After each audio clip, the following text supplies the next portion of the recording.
ഒരിക്കൽ മഹാനായ പ്രവാചകൻ മുഹമ്മദ് നബി സല്ലല്ലാഹു അലൈഹി വസല്ലമ തങ്ങൾ തൻ്റെ പ്രിയപ്പെട്ട അനുചരനായ ഉമർ ബിൻ ഖത്താബ് റളിയല്ലാഹു അൻഹുവിനോട് ഒരു മനുഷ്യനെക്കുറിച്ചുള്ള വാർത്ത അറിയിച്ചു കൊടുക്കുന്നുണ്ട്. ഉമറിനൊരിക്കൽ പ്രവാചകൻ അടുത്തേക്ക് വിളിച്ച് ഉമറിനോട് പറഞ്ഞു, ഉമറേ, ഉവൈസ് ബിൻ ആമിർ എന്ന് പറയുന്ന ഒരു മനുഷ്യൻ നിന്റെ അടുക്കിലേക്ക് കടന്നു വരും. യമനിലെ ഖർണ് എന്ന് പറയുന്ന പ്രദേശത്താണ് അദ്ദേഹം താമസിക്കുന്നത്. മുറാദിലായിരുന്നു, പിന്നീട് ഖർണ് എന്ന് പറയുന്ന സ്ഥലത്തേക്ക് അദ്ദേഹം താമസം മാറിയതാണ്. അതുപോലെ തന്നെ പിന്നെ ആ മനുഷ്യന്റെ അടയാളത്തെക്കുറിച്ച് പ്രവാചകൻ സല്ലല്ലാഹു അലൈഹി വസല്ലം തങ്ങൾ പറഞ്ഞു കൊടുക്കാൻ, ആ മനുഷ്യനൊരു വെള്ളപ്പാണ്ട് രോഗിയായിരുന്നു. എന്നാൽ ഇപ്പോൾ നിലവിൽ അദ്ദേഹത്തിന്റെ വെള്ളപ്പാണ്ടൊക്കെ മാറിയിട്ടുണ്ട്. ശരീരത്തിൽ ഒരു ദിർഹമിന്റെ വലുപ്പത്തിലുള്ള വെള്ളപ്പാണ്ട് മാത്രമേ അവശേഷിക്കുന്നുള്ളൂ. അങ്ങനെയുള്ളൊരു മനുഷ്യൻ, ഉവൈസ് ബിൻ ആമിർ എന്ന് പറയുന്ന ഒരു മനുഷ്യൻ നിന്റെ അടുക്കിലേക്ക് കടന്നു വരും. ആ മനുഷ്യന്റെ പ്രത്യേകത അല്ലാഹു റസൂൽ പറഞ്ഞത്, ആ മനുഷ്യന് വൃദ്ധയായൊരു മാതാവുണ്ട്. ആ മാതാവിന് ഏറ്റവും നല്ല രൂപത്തിൽ സംരക്ഷിക്കുന്നവനാണ് ഉവൈസ് ബിൻ ആമിർ. അതുകൊണ്ട് തന്നെ ഉവൈസ് ബിൻ ആമിർ അള്ളാഹിനോട് ഒരു കാര്യം ആത്മാർത്ഥമായി ചോദിച്ചാൽ അല്ലാഹു സുബ്ഹാനഹു വ തആല അത് നൽകും. ഉവൈസിന്റെ പ്രാർത്ഥന അല്ലാഹു സ്വീകരിക്കും. അതുകൊണ്ട് തന്നെ ഉമറേ, ഉവൈസ് നിന്നിലേക്ക് കടന്നു വരുമ്പോൾ നീ ഉവൈസിന്റെ അടുക്കൽ ചെല്ലണം. എന്നിട്ട് പാപമോചനത്തിന് വേണ്ടി പ്രാർത്ഥിക്കാൻ ഉവൈസിനോട് നീ ആവശ്യപ്പെടണം എന്ന് പ്രവാചകൻ സല്ലല്ലാഹു അലൈഹി വസല്ലം പറയാൻ.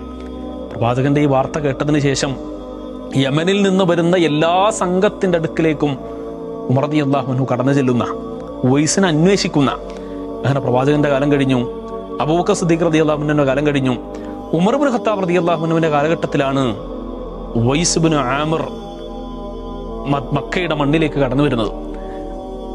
ഉമർ റളിയല്ലാഹു അൻഹു പോകുന്നു, ഉവൈസിനെ അന്വേഷിക്കുന്നു. ഉവൈസാണ് എന്നറിയുന്നതോടുകൂടി പ്രാർത്ഥിക്കാൻ വേണ്ടി ആവശ്യപ്പെടുന്നു. ഉമർ ഇബ്നു ഖത്താബ് റളിയല്ലാഹു അൻഹു തന്നോട് പ്രാർത്ഥിക്കാൻ വേണ്ടി, പാപമോചനത്തിന് വേണ്ടി പ്രാർത്ഥിക്കാൻ വേണ്ടി ആവശ്യപ്പെട്ടപ്പോൾ ഉവൈസ് ബിൻ ആമിർ അത്ഭുതപ്പെട്ടു പോയി. പറയുന്നത് ആരാണ്? ഇസ്ലാമിക റിപ്പബ്ലിക്കിന്റെ 2ാമത്തെ ഖലീഫ, സ്വർഗം കൊണ്ട് സന്തോഷ വാർത്ത അറിയിച്ച മഹാനായ സ്വഹാബി, സ്വർഗത്തിൽ ഒരു കൊട്ടാരമുണ്ട്, സ്വർണത്തിന്റെ ഒരു കൊട്ടാരമുണ്ട് എന്ന് അല്ലാഹു റസൂൽ സല്ലല്ലാഹു അലൈഹി വസല്ലം തങ്ങൾ പ്രവചിച്ച ഉമർ ഇബ്നു ഖത്താബ് റളിയല്ലാഹു അൻഹു എന്നോട് പാപമോചനത്തിന് വേണ്ടി പ്രാർത്ഥിക്കാൻ വേണ്ടി ആവശ്യപ്പെടേ. ഉവൈസ് അത്ഭുതപ്പെട്ടു. ആ സമയത്ത് മഹാനായ ഉമർ ഇബ്നു ഖത്താബ് റളിയല്ലാഹു അൻഹു പ്രവാചകൻ സല്ലല്ലാഹു അലൈഹി വസല്ലം തങ്ങൾ ഉവൈസിനെ കുറിച്ച് പറഞ്ഞ കാര്യം അവിടെ ഉമർ റളിയല്ലാഹു അൻഹു അവതരിപ്പിക്കുന്നുണ്ട്.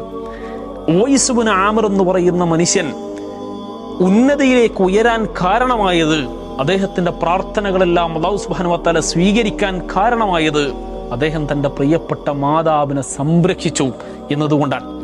പ്രവാചകൻ സല്ലല്ലാഹു അലൈഹി വസല്ലം തങ്ങളുടെ അതേ കാലഘട്ടത്തിൽ ജീവിച്ച മനുഷ്യനാണ് ഉവൈസ് ബിൻ ആമിർ. പക്ഷെ അദ്ദേഹം സ്വഹാബിയായിട്ടില്ല. സ്വഹാബിയാകണമെങ്കിൽ അല്ലാഹു റസൂലിനെ കാണണം, നേരിട്ട് കാണണം, മുഅ്മിനായി മരണപ്പെടണം. അങ്ങനെയാണെങ്കിൽ സ്വഹാബി എന്ന ഉന്നതമായ പദവിയിലേക്ക് ഒരു മനുഷ്യന് ഉയരാൻ കഴിയുള്ളൂ. ഖുർആൻ പറഞ്ഞ റളിയല്ലാഹു അൻഹും വറളു അൻഹും, ആ പദവിയിലേക്ക് ഉയരാൻ പ്രവാചകനെ കാണേണ്ടതായിട്ടുണ്ട്. എന്നാൽ ഉവൈസിന് കാണാൻ കഴിഞ്ഞില്ല. ലോകത്തിന്റെ വ്യത്യസ്ത ഭാഗങ്ങളിൽ നിന്ന്, ഭൂഖണ്ഡങ്ങളിൽ നിന്ന് മദീനയുടെ മണ്ണിലേക്ക് കടന്നു വന്ന അനേകം ആളുകൾ ഇസ്ലാമിക ചരിത്രത്തിൽ കാണാൻ കഴിയും. പേർഷ്യയിൽ നിന്ന്, റോമിൽ നിന്നെല്ലാം അനേകം ആളുകൾ, സൽമാൻ ഫാരിസ് റളിയല്ലാഹു അൻഹുവിനെ പോലെ, ശുഐബ് റളിയല്ലാഹു അൻഹുവിനെ പോലെ അനേകം ആളുകൾ പ്രവാചകനെ കണ്ട് സ്വഹാബി എന്ന് പറയുന്ന പദവിക്ക് അർഹരാകാൻ വേണ്ടി മക്കയുടെ, മദീനയുടെ മണ്ണിലേക്ക് കടന്നു വന്നിട്ടുണ്ട്. എന്നാൽ തൻ്റെ വൃദ്ധയായ മാതാവ് കാരണം ഉവൈസിന് സ്വഹാബി എന്ന് പറയുന്ന പദവിയിലേക്ക് ഉയരാൻ കഴിഞ്ഞില്ല. പക്ഷേ പ്രവാചകൻ സല്ലല്ലാഹു അലൈഹി വസല്ലം തങ്ങൾ പ്രവചിച്ച ഈമാനിന്റെ നിറകുടമായി മാറാൻ ഉവൈസിന് കഴിഞ്ഞു. അതിന് കാരണമായത് അദ്ദേഹം തൻ്റെ മാതാവിനെ സംരക്ഷിച്ചു എന്നതുകൊണ്ടാണ്. അതുകൊണ്ട് തന്നെ പ്രിയമുള്ളവരെ, നമ്മുടെ മാതാപിതാക്കളെ ഏറ്റവും നല്ല രൂപത്തിൽ ചേർത്തു നിർത്താൻ നമുക്ക് ഓരോരുത്തർക്കും കഴിയണം. അവരുടെ പ്രാർത്ഥന ഏറ്റവും വിലപ്പെട്ടതാണ് എന്ന ചിന്ത, എന്ന ബോധവും ബോധ്യവും നമുക്ക് ഓരോരുത്തർക്കും ഉണ്ടാവണം.